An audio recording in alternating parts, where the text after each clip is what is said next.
Hey everybody, I'm Alan with Bricks and Blocks Gaming, and in this video for the game of 5 Parsecs from Home, I'll be playing the first turn of my campaign of this solo adventure wargame. 5 Parsecs from Home was written by Ivan Sorensen and published by Modifius Entertainment, and it's a sci-fi themed skirmish game that allows players to use whatever miniatures they want to form a small crew that's traversing a dangerous galaxy. Each turn in this game is split into 3 main sections, starting with an out-of-game sequence where you roll to see what your crew has been up to between some of the action, and to find out what the upcoming battle will look like, as far as what enemies you'll be facing, what the battlefield will look like, and other things. Then you have the actual tabletop battle. And then the last section is another out-of-game sequence where you roll to see what kind of loot you find, what your characters might have stumbled across, and find out if there's any casualties your crew might have suffered. Before I start my first turn, I need to introduce my crew, and I previously released a video explaining some basics about 5 Parsecs, which is linked right up here, and in that video I also randomly rolled up the 5 members that will be making up my crew. Since this is the first turn for my campaign, I'll be kind of explaining things as I go, which means this video will probably be longer than most of the future videos for this series. Although my target audience is adults, since I play all my games using Lego and other toy bricks and blocks, I keep all my language family friendly and ask for comments to do so as well. Now let's get to the bricks and blocks of my crew and start the first turn for my 5 Parsecs from Home campaign. The captain of my crew is Danik Kral. He wanders from planet to planet, going wherever the next transport takes him, making his way by taking jobs as a hired gunfighter. He'll become kind of a reluctant leader to the new crew, as he's the only one with significant experience with combat, traversing the galaxy, and avoiding trouble when it comes looking for him. He's always loaded with weapons and equipment, so for his main weapon, he's carrying an auto rifle fitted with a tracker sight, a shotgun for close quarters shootouts, a handgun because you can never have too many weapons, and his body armor is fitted with a screen generator to protect him in battle. Next is Baffy. He grew up in an alien slave labor camp, and he doesn't say much because talking for purposes beyond their work duties was strictly prohibited. However, while actively involved in a mission, his communications are precise and to the point, making him efficient at coordinating actions on the battlefield. He was rescued by Danik Kral, who was part of a liberation assault to free his people from the labor camp. Baffy is fascinated by the galaxy beyond his prison walls, and has been a loyal, kind of a sidekick to Danik since obtaining freedom. He's currently carrying a blast pistol and glare sword, and wearing stealth gear. He's fast, so he might turn into a dedicated side quest guy on the battlefield, or turn into a sniper once the team gets some decent ranged weapons. Orion Omeris, or Dr. O as the team will start to call him, is the team's resident alien, a precursor.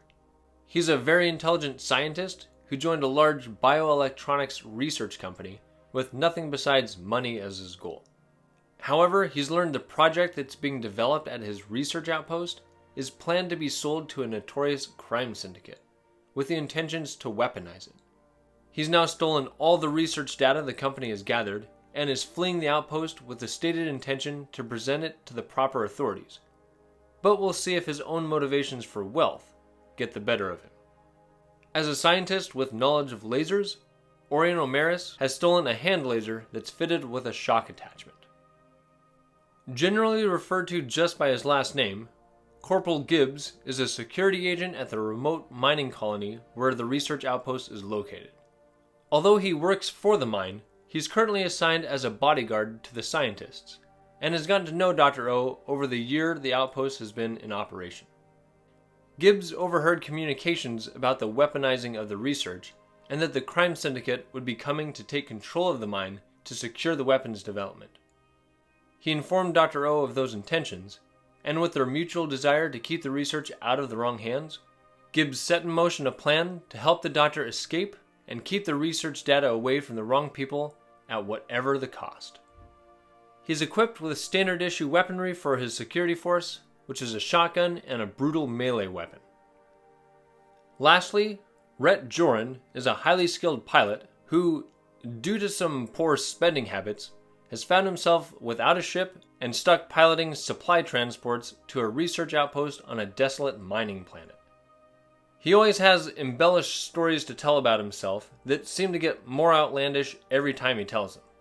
He tries to be smug, cocky, and smooth, but usually ends up making a bit of a fool out of himself. And those who aren't charmed by his talk and good looks generally just ignore most of what he says. Corporal Gibbs is hoping there's enough truth in Rhett's tales of escape, evasion, and knowledge of local mercenaries to gather some cheap hired guns and help Dr. O flee the outpost with the research data.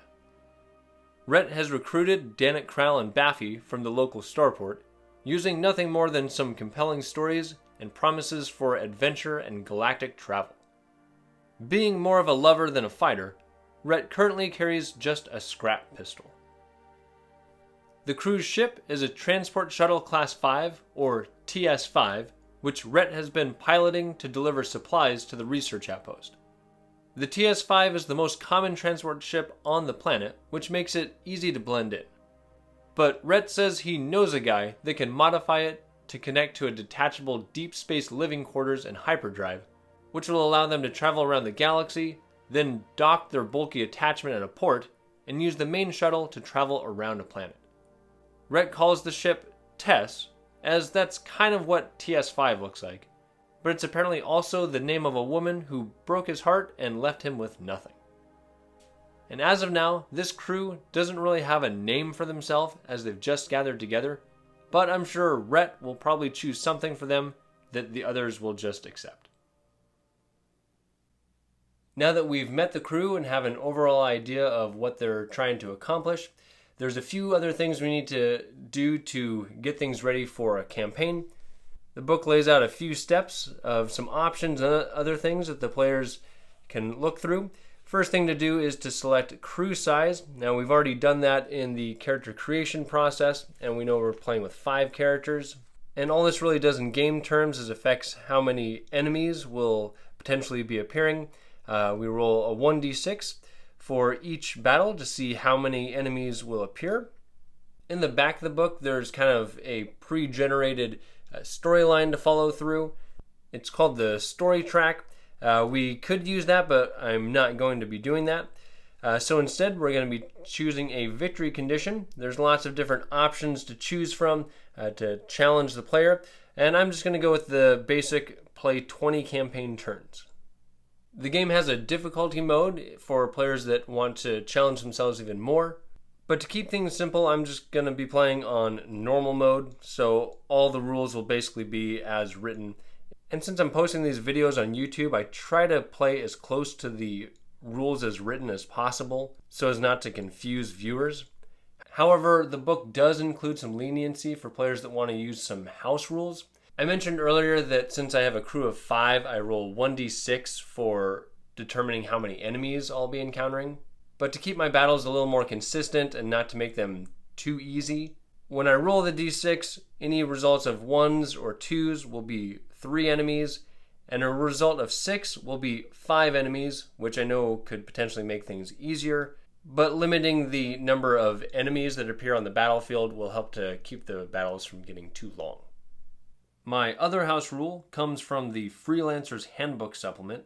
This add-on for the game contains a number of player options, but I'll just be using the updated weapons chart, which seeks to balance some of the weapons, mainly shortening some of their ranges, but overhauling some, like the shotgun, so a simple, easy-to-acquire weapon doesn't rule the battlefield. And with that, I'll be using the adjusted shooting rules, which just removes the usual ruling of only needing a +3 to hit targets within 6 inches. This will reduce some measuring and make melee-focused enemies more dangerous as they approach my crew. The next section explains story points, and these are a resource that players gain. They're kind of like cheat codes or ways for players to affect roles that they've made or change what might be happening in the story. If something happens that just doesn't make sense with the story you're going with, or maybe main character you have, something bad happens to him and you just don't want that to happen. You can use some of these story points to re-roll some bad die rolls you may have made, and you can even use it to gain some credits, experience points, or to gain some additional actions for your characters between battles. Each crew starts out with 1d6 plus 1 story point, and during my character creation, one of my characters rolled up an additional story point. So this will be 1d6 plus 2 story points, giving my team 7 story points to start out with. Similar to this, but even more powerful, are the stars of the story. And these are things that can only be used once during the entire campaign, but they can be extremely powerful. Anything from helping crew members immediately escape, helping them to roll better on the injury table, gain additional allies, and some other things that I might end up using at some point. I'll try to avoid using this, but it's nice that they're there if I end up needing them. And now that we have the background of our campaign done, now we're actually ready to start the first turn. There's this nice table that shows kind of step by step everything that you need to do on every single campaign turn. Some of these won't apply to my crew as they are currently, but I'll still just run through them really quick. Since this is a game that takes place across a galaxy, it makes sense it would start out with a travel step. Sometimes players are forced to leave planets. Planets can get invaded by some of the enemies you encounter, and if that happens, you're kind of stuck leaving whether you want to or not. But you always have the option to leave if you just simply want to travel to another planet.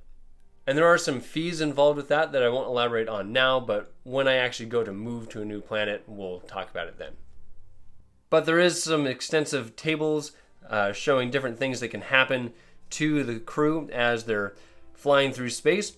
And if your ship happens to be damaged for some reason, it can make travel a lot more difficult. And whenever you do travel, or if it's just the start of your campaign, there's some new planet arrival steps to take a look at. So throughout the game, you'll find some enemies called rivals that might be reoccurring enemies that are trying to hunt you down.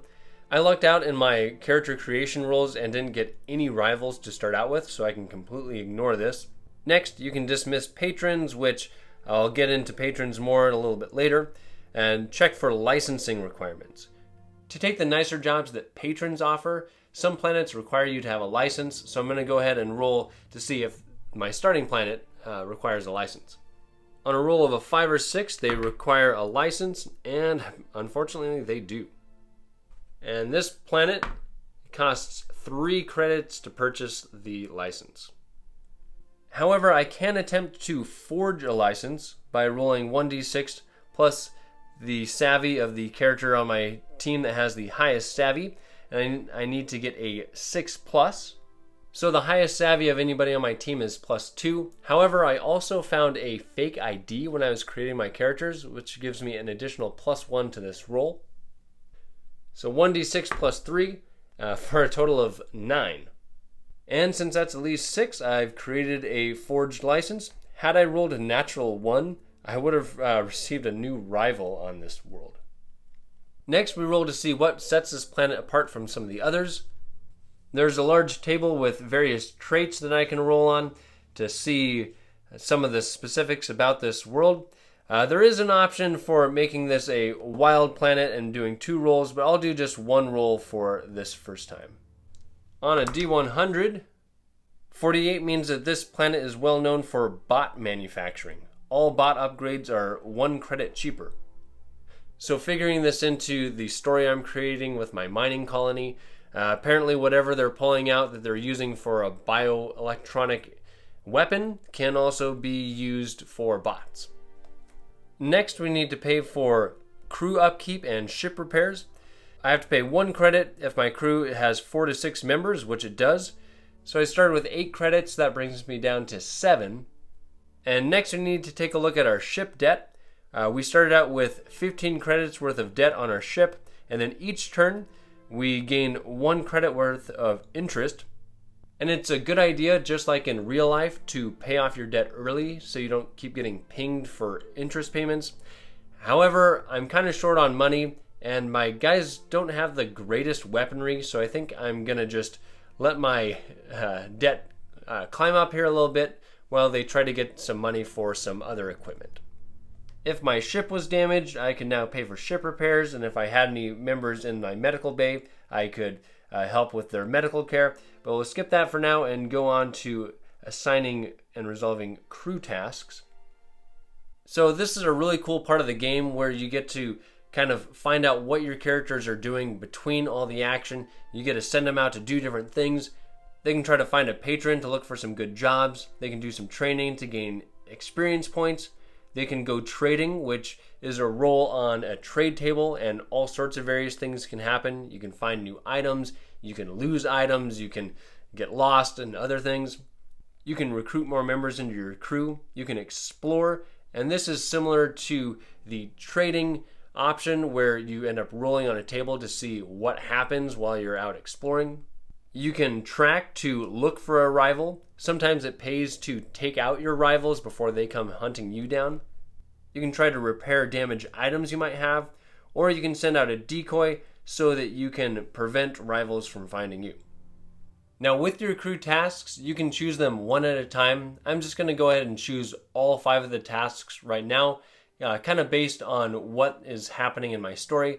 I'm going to have my captain, Danik Kral, and his sidekick, Baffy. They're both going to go exploring, kind of like they're kind of scoping out the area, figuring out what's going on at the research outpost.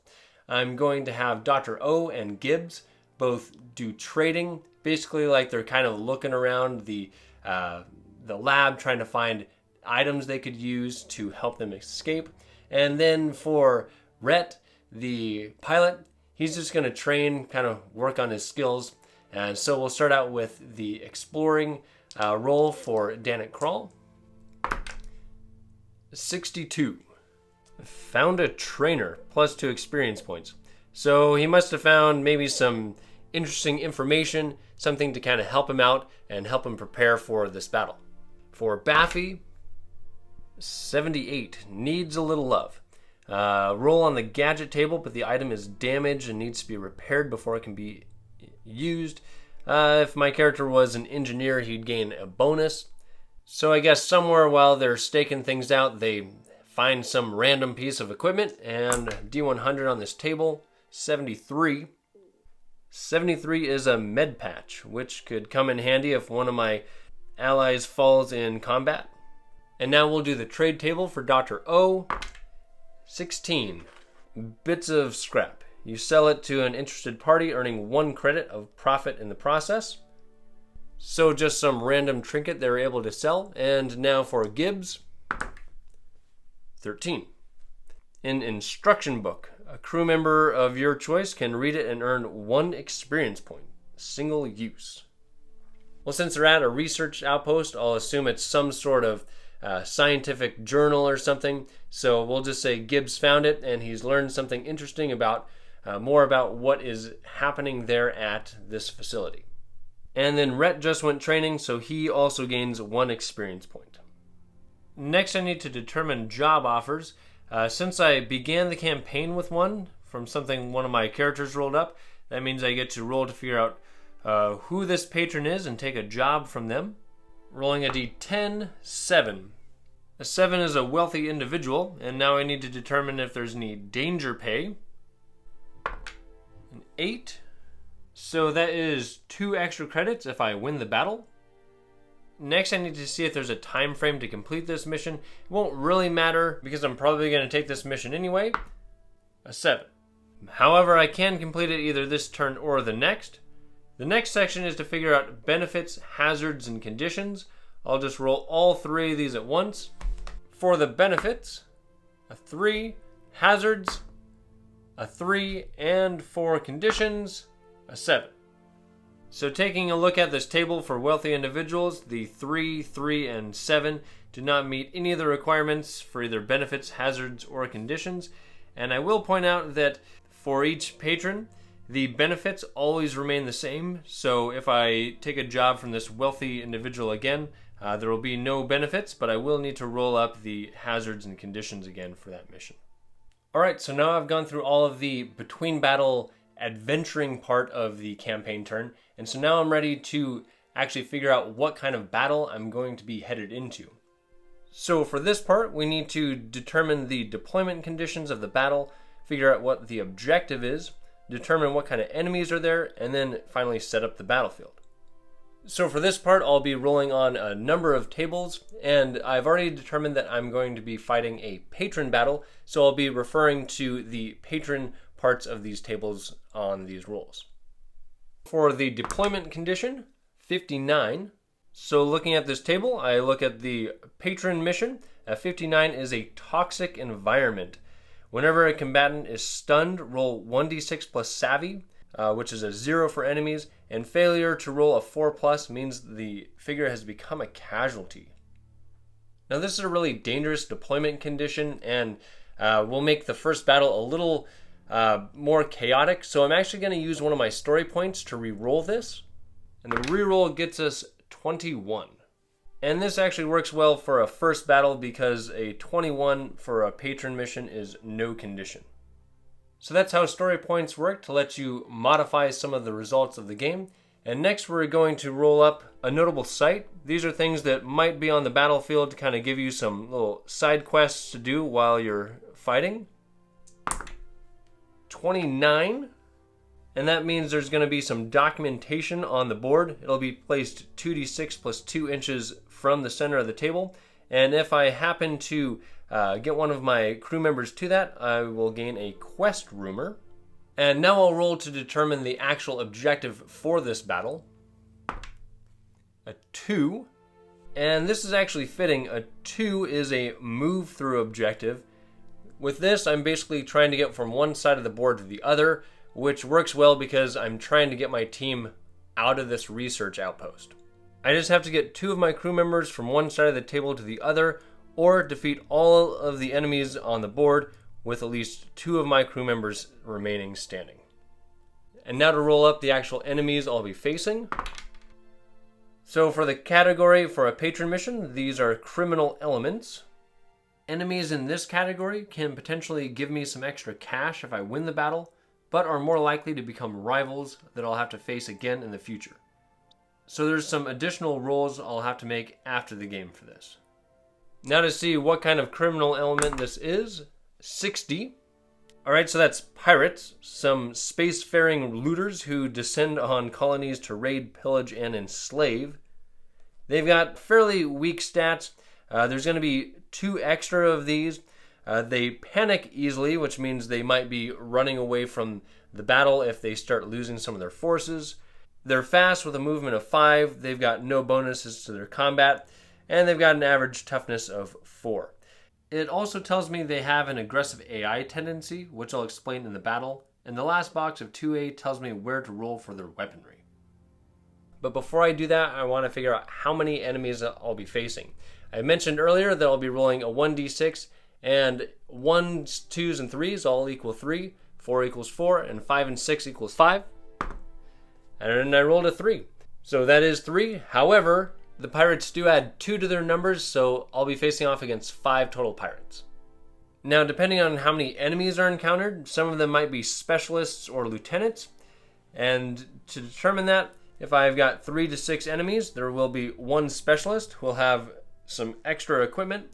And if there's 4 or more, one of them will be a lieutenant. They'll be carrying a blade in addition to their normal weapons, and they'll have their combat skill increased by +1.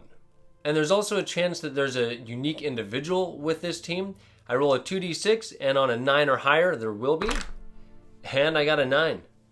So this is in addition to the 5 figures I'll already be facing, and this unique individual is a Kieran warrior. 5 movement, +2 combat, 5 toughness, also aggressive. They have a point of luck, which will make them harder to take out. And they have a machine pistol and a ripper sword, so I don't really want to end up in close quarters with these guys. And Kierans are kind of like the barbarians of the game. They're just really physically aggressive and dangerous. Now to determine weaponry for the non-unique individual. 2A is the category. The first one is the weapons of the standard soldiers. 3, which is a military rifle. And then this is what the specialist is carrying.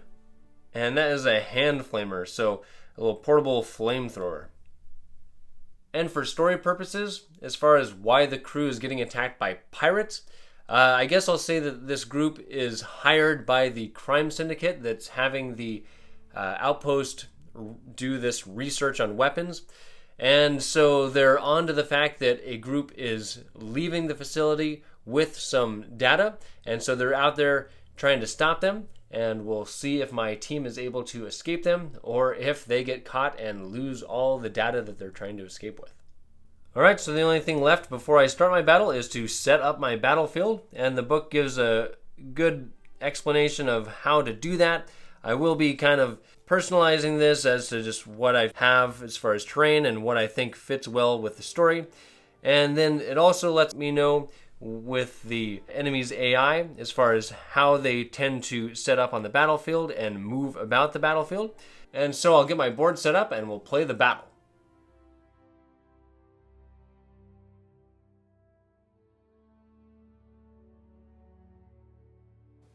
I've got my battlefield set up, and I've placed my team over here on this side and the enemy team over there. Normally you would randomly determine which side is your side, but my goal is for my team to escape to their shuttle over there.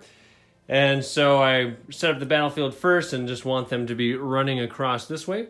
So to achieve my objective for this battle, at least 2 of my figures must escape the board on that side, and my board is actually larger than it needs to be. Essentially anywhere behind the green pieces or the red piece back there is considered off the board, so I just need to get my figures past this green piece over here.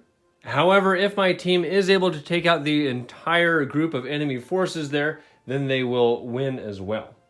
So taking a look at my crew, we've got Baffy over here with his blast pistol and his glare sword.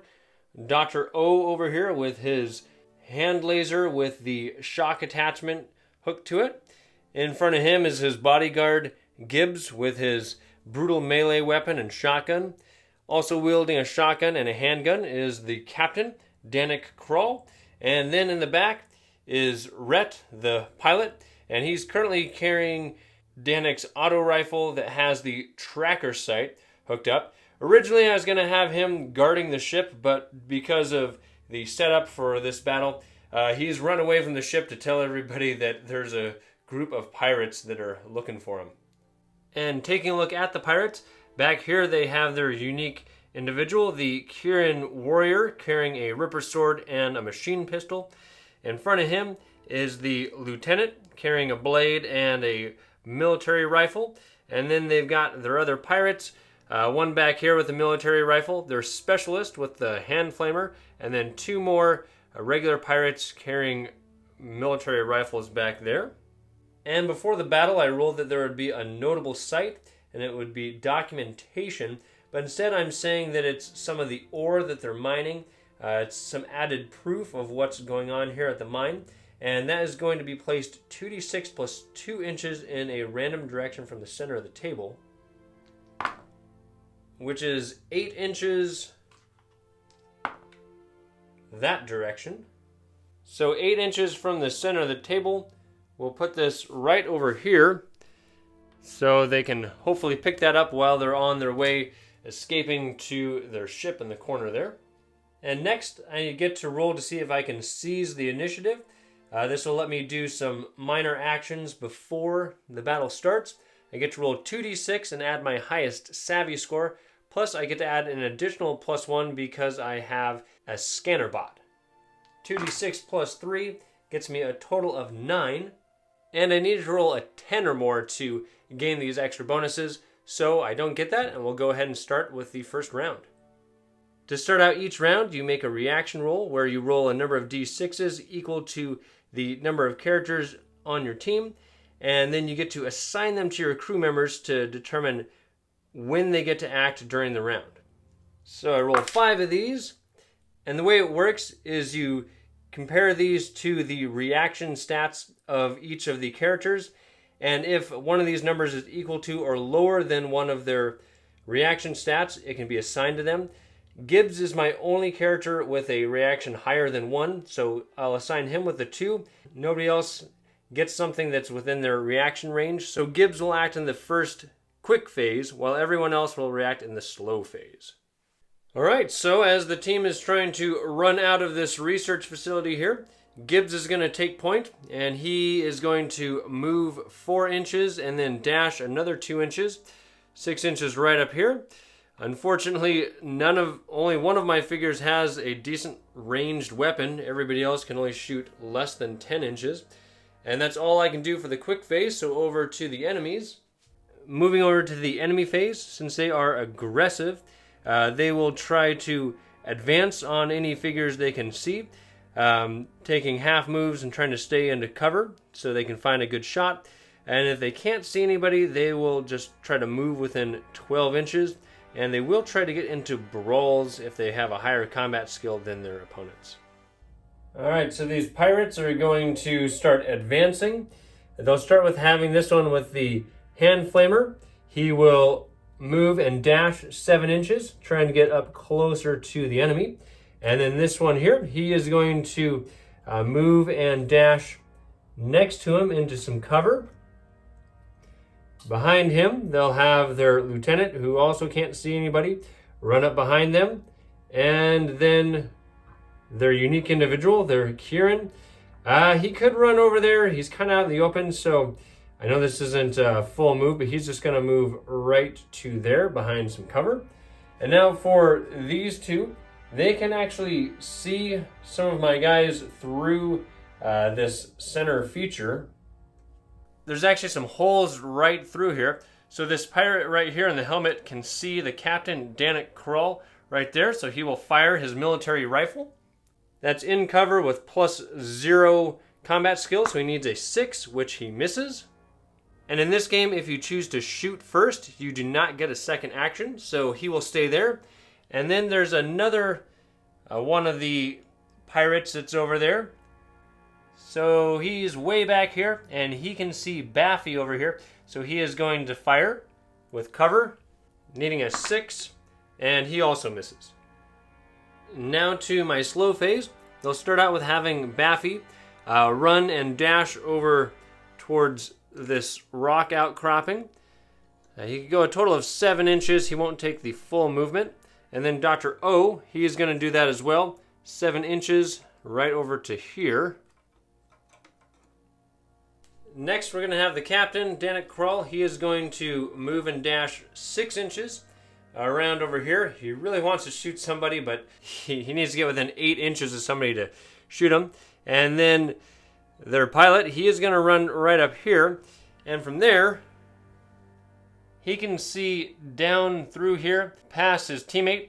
You're not allowed to shoot a target if your teammate gets in the way, but he can see past him to the lieutenant down there.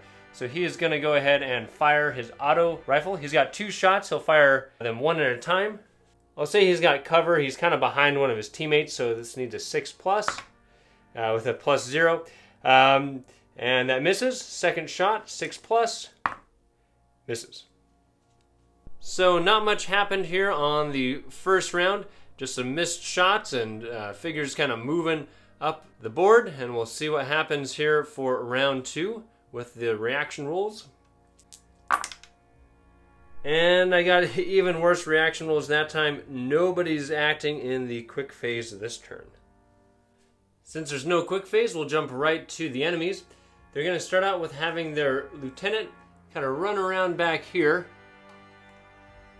And from where he is hiding in the shadows, he can see Gibbs right here. He'll go ahead and fire his military rifle. There's some intervening terrain, so it's a 6+, but he has a +1 combat advantage, so that is a 6. Now this goes against his toughness.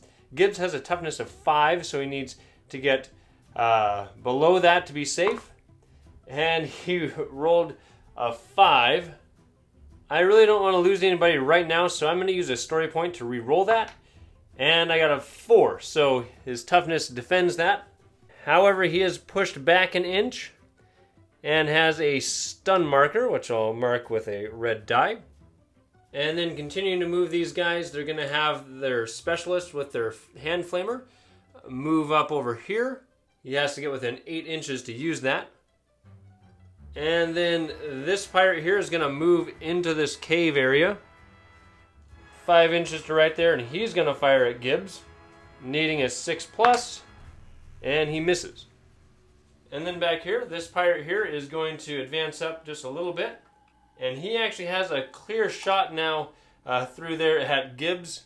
He'll fire his military rifle, needing a 5+, and that misses.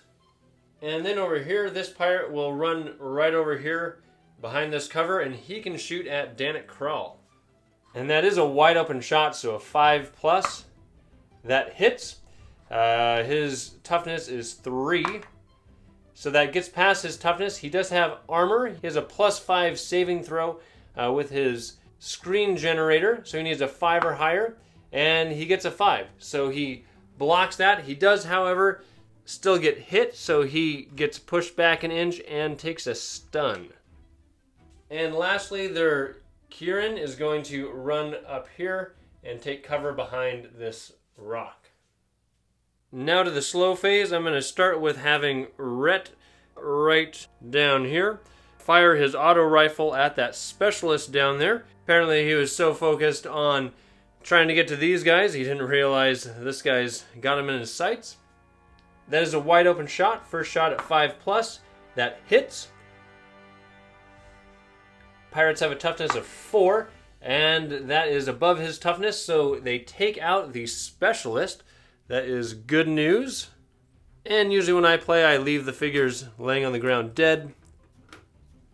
And then Baffy over here is going to run around here by this rock outcropping, and he has a clear shot on the lieutenant with his blast pistol with its 6-inch range. So on a 5+, he failed. Then we'll have Gibbs activate. He only gets 1 action, so he's going to get rid of the stun marker, and then he's just going to stand in the open and fire his shotgun at this pirate that's hiding out in there. It is a wide open shot, so on a 5+, he failed that. And then Danik Kral, with his single action because of being stunned, he's just going to run up here behind Gibbs. And then for Dr. O, he is going to make a 7-inch movement on a dash back over here. He couldn't really get into a good spot to shoot his 9-inch range pistol. Now at the end of the turn, since I took out 1 enemy, we're going to do a morale check to see if anybody runs away. I get to roll 1d6, and the pirates have a panic rating of 1 to 3, so on a 1 to 3, one of these guys is going to run away, and 1 does. And the enemy that flees is always the enemy that's closest to their own starting edge, which will be this guy. Apparently, even though they're shooting some of their opponents, this guy just got cold feet and ran off. And at the end of the second and fourth round, there's an option to roll up some battle events. So I'm going to roll on this table and see what ends up happening. On a D100, an 88. Well, that's not good. Lost. A random crew member loses their way and misses the rest of the battle. Remove that figure from the battlefield. They rejoin safely afterward, looking a bit sheepish. Ignore this event if you are currently outnumbered. And I'm not outnumbered. I currently have 5 against their 4. And so I'll do 1, 2, 3, 4, 5. And a 4 means that Baffy ends up running away. I know it says they're lost, but I'll just say that Baffy ends up running away. Perhaps he's found a shortcut to get up to their shuttle, and he's going to get it started. But nevertheless, they've got 1 less teammate on the field now.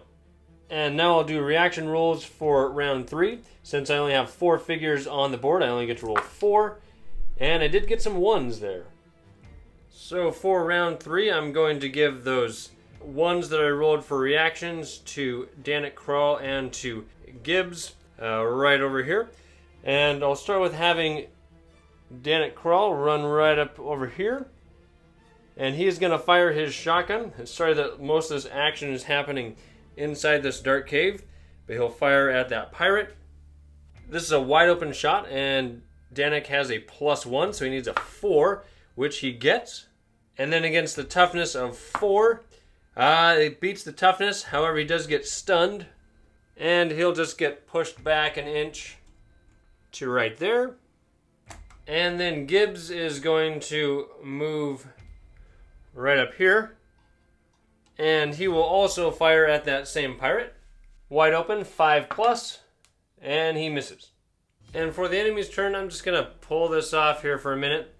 And this pirate is going to fire back at Gibbs. Gibbs has cover, so this is a 6+, and that does hit Gibbs. Now his toughness is 5, and he blocks that. He does, however, get pushed 1 inch back and has a stun marker now. And his stun marker goes away. And then they'll have their lieutenant run up here where he can see Danik Krell with cover. He'll fire with his +1, needing a 6, and misses. And then we'll put this back on. And then over here, this pirate is going to run over here where he can see Gibbs, and he will fire, needing a 6. He gets it. Toughness of 5. He blocks that, but does take another stun token. So Gibbs gets pushed back again, and we'll bump this up to a 2. And then lastly, their Kieran warrior is going to run and dash over here, kind of kicking that body out of the way. He wants to get over there to Dr. O, try to take him out. But I'll go ahead and have Dr. O go. He will come right over here and fire his hand laser at the Kieran warrior. And just to double check, he is within 6 inches, so pistols get a +1 at that range, and also has a snapshot, which gives him an additional +1. And the warrior does have some cover, so he needs a 6+ with his 2 bonus, and that's a total of 5, so he misses. However, Rhett over here does have a clear line of sight over here at the warrior, so he is going to fire his auto rifle at him, needing a 5 to hit. He gets it. Against the toughness of 5, that ends up stunning the warrior. He gets pushed back an inch and stunned, and then the second shot on a 5+, that one, Red is aiming. If a character doesn't move, they're allowed to aim, and in that case, they can re-roll any ones they roll. I know I'm normally supposed to announce that I'm doing that. I forgot to do that. I will try to remember that in the future. So re-rolling, he gets another 1. He can't re-roll that one. Another turn is complete. Not too much eventful happened that round. A couple hits, causing some stuns, but no deaths. So now for reactions for the next round. Rolling 4 again, and nobody's going quick again. So the enemies will start out with having their Kieran warrior do a single move. He's going to come over here, trying to get at the doctor, and then he is no longer stunned. And then to the center of the board, their lieutenant, who's in this cave, he is actually going to run out of here and charge into a brawl with Danik Krell. Now, brawls are actually a roll-off, meaning either character can actually inflict damage here. Each of them rolls a d6, adding their combat skill. They're both +1. The pirate is carrying a blade since he is their lieutenant, so he gets a +2. Danik Krell is carrying a pistol, so he gets a +1. And we'll see who wins this. My guy is the red die. That is a 5 to a 4. So I ended up winning that, so I actually inflict a hit. And that is a damage 0 hit, since that pistol has no damage modifier, against the lieutenant's toughness of 4. And that gets past the toughness. So the lieutenant comes swinging his blade, and the captain just pulls out his pistol and shoots him. So he goes down there. And then around the back, this pirate that's hanging out right inside here is going to just barely move out. And he is going to take a wide open shot at Dr. O, needing a 5. He misses. And then lastly, this pirate here is going to run up here and get some high ground and fire at Gibbs, trying to get a final stun marker on him. That is a wide open shot, so he only needs a 5, and he misses. Alright, time for my guys to get some payback. We'll start out with having Dr. O back here. He is going to fire his hand laser at that Kieran warrior. needing a 6+ because he's in cover, but he's got a +2 with it being a pistol with snapshot, and he's aiming, but he only gets a 5, so he misses. Then Danik Krall is going to run right over here and fire his shotgun wide open at that pirate in there. He needs a 5+, and he's got a combat modifier of 1, so that is a total of 5, so that is a hit against toughness of 4, and that takes him out. So 2 dead pirates this round. And then Gibbs is just going to run in here, right up over here, and be down to 1 stun marker. Then Rhett will run 4 inches over to here, staying in some cover, and then he will fire his auto rifle at this pirate. He needs a 6 to do it, and he misses. With his second shot, he also misses, and he was not aiming that time. At the end of the round, since I took out 2 pirates this turn, I get to roll 2 panic dice to see if the last pirate flees. And on a 1 and a 2, that would be 2 enemies fleeing. And since this is the last pirate remaining, and unique individuals can't flee from panic, he will run off, leaving the Kieran warrior alone to face my team. And at the end of round 4, I roll another event. 77. Well, backup. If you have spare crew not taking part in the battle, you may have 1 crew member arrive. Place them on the center of your own battlefield edge. I guess I could play where that means Baffy comes back, but he technically wasn't a spare member of this battle, so I'll just say nothing happens with that. Reaction rolls for the next turn. Alright, 1 and a 2. I'll assign my 2 to Gibbs here, and my 1 to Dr. O. We'll start out with having Dr. O run this way a little bit and take a shot at the warrior that's in cover. He doesn't get the pistol bonus or snapfire bonus because he's further than 6 inches, so he just needs a 6, which he misses. And then Gibbs is just going to use his 1 action to run up and play bodyguard in front of the doctor and get rid of his stun. And then the Kieran warrior will run into a brawl, which could be very dangerous. Because when Kieran are brawling, they get to roll twice and use the best of the 2 scores. And he also has a melee weapon, which gives him +2 on top of his +2 combat. And for Gibbs, he would normally get a +2, but his brutal melee weapon is clumsy, which means he only gets a +1 when fighting against enemies with a higher move stat. So +4 against +1. And it's no surprise that the Kieran wins with a 9 against 4. And now for toughness, the weapon does +2 damage against the toughness of 5. But it's a total of 4, so Gibbs actually defends that. So with brawls in this game, if you survive, if you lose but survive, you're pushed back an inch and you're stunned. Figures do not stay in combat in this game. And then to finish off the player's actions, Rhett is going to run over here and take a wide open shot with the auto rifle at the warrior. Needing a 5, he misses. His second shot needing a 5, that one also misses. Danik Krall unfortunately cannot get into a good shot to fire, so he is just going to run and dash kind of in the middle of this thing, putting him right in there.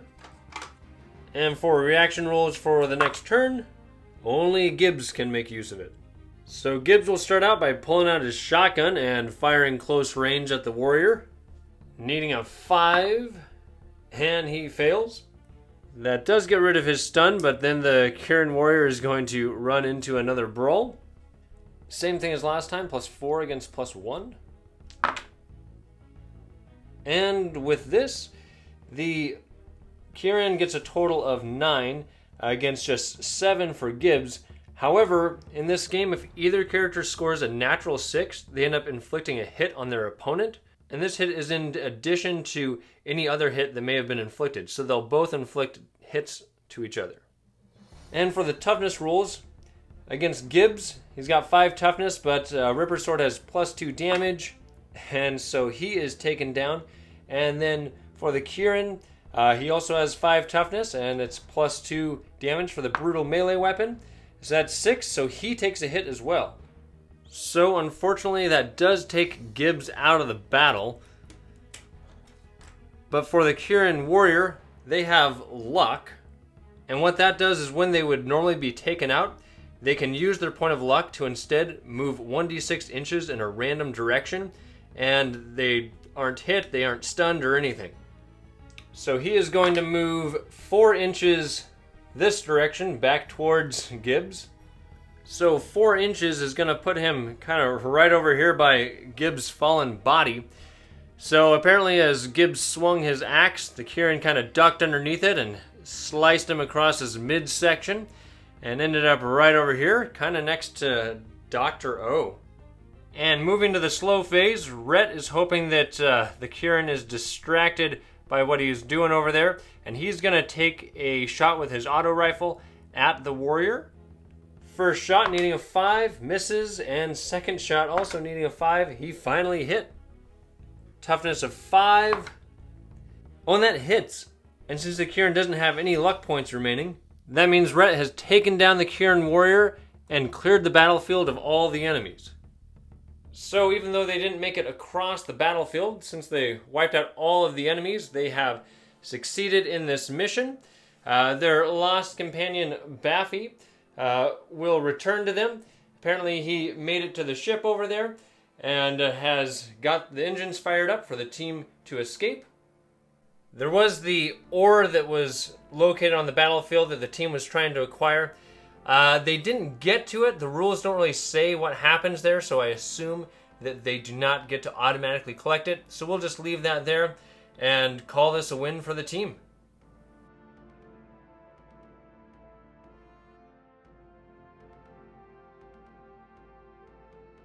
With the battle now complete, we'll head to the post-battle activities, which consists of 13 total steps that can potentially happen. Let's take a look at them. The first thing to do is to resolve rival status to determine if the enemy that we fought will become a potentially reoccurring enemy that we run into. Normally you roll a 1d6 and on a 1 they become a rival. However, when we rolled up the enemies we're fighting, they're criminal elements, which means there's some special rules. So for them we'll roll 2d6, and if either result is a 1, then they'll become rivals. However, we also get to roll a d6 since we won and held the battlefield, and on a 1, 2, or 3 we'll get that many credits. So checking for rival status, neither of those are 1, so they do not become a rival. And then to see if I get any credits on a 1, 2, or 3, I do, and a 3, so I got 3 bonus credits for defeating these criminal elements. For step 2, since I completed a patron mission, I can add the wealthy individual who I did this job for to my list of patrons, which I'll explain the next time I attempt to take a patron mission. Step 3 is to determine quest progress, which isn't applicable here because I have no quest rumors. Then we get to go to get paid. I get to roll a d6. And since I won the mission by completing the objective, which was to either escape to the other side or to hold it with 2 members remaining, any roll of a 1, 2, or 3 gives me 3. And I get to add the danger pay bonus, which I rolled at the beginning of the game, which was 2 credits. So the credits gained is a 2, which is bumped up to a 3, plus the 2 danger pay for a total of 5 credits. Next we go to battlefield finds. Since I held the field, I get to roll on this table. A D100, 51. I was really hoping to get a 1 to a 15 to get a weapon from one of my fallen enemies, but instead I get a personal trinket. So on each planet that I visit, I get to roll 2d6, and if I get a 9 or higher, I find the owner of it, and I get to roll a loot. And speaking of loot, since these pirates were not a threat of invasion, I skip step 6 and go to gather loot, where I roll a D100 on the loot table. 99. There's a lot of tables in the loot section, but a 99 will let me roll on the rewards table. And this table could potentially give me some story points or rumors or some other things. And to be honest, I probably just rolled the most boring thing on this table. Discount to my next ship component purchase by 1d6 credits. Establish the value now. So I get a deduction of 3 credits to my next ship upgrade. I almost forgot about this, but when fighting pirates, if you hold the battlefield, you get to make an extra loot roll. So for that, I get 67. That is a roll on the odds and ends subtable. And 54. So close to being some sort of implant, but we've got 2 consumables. And these are 22. That is 2 doses of combat serum, which can increase reactions and speed for a character by +2 for the rest of the battle. And now I'm on to probably the most important role of this out-of-game sequence, which is to determine if Gibbs has died. And a 14 is death or permanent injury, dead or removed from the campaign. Now I could use a story point to re-roll that, but I think I'm actually just going to let it stand where it is. Gibbs's motivation was survival, and I was kind of playing that was more of a survival of more of a protection of getting the data away from the bad people and into the hands of the right people. And so he's kind of sacrificed himself to complete that mission, and now he's kind of left it into the hands of the rest of the team. And so I think it'll actually kind of give overall motivation to the whole team throughout my campaign as to why they're really trying to protect this data and make sure that they actually get it done, and maybe help to form the team into a cohesive group. And I'll point out that I believe I get to keep all of Gibbs's equipment. On this roll here, it specifically says that his equipment would be damaged. Here it says items are permanently lost, but nothing is specified here. So I believe that they've recovered his body and they can use his equipment. And since I held the battlefield after a battle where one of my characters was killed, I get to add 1 story point, bringing me back up to 6 story points. The next section is to determine experience for the characters. Gibbs, I guess, would have received 1 experience for becoming a casualty, but he did not make it. Danik Kral and Rhett and Dr. O all survived and won, so they gain 3 experience points. Now, Baffy didn't die, but he did end up leaving the battlefield. And there's a stipulation that any character that flees the battlefield in the first 2 rounds receives no experience points. The event said that he was lost, and it was during the first 2 rounds, so I'm just going to say it kind of counts as him fleeing, and so he won't receive any experience points. And then for some bonuses, character that inflicts the first casualty was Rhett, so he gets +1, and he also killed the unique individual for another +1. Next, I could use some of my experience points to do some upgrades to my characters.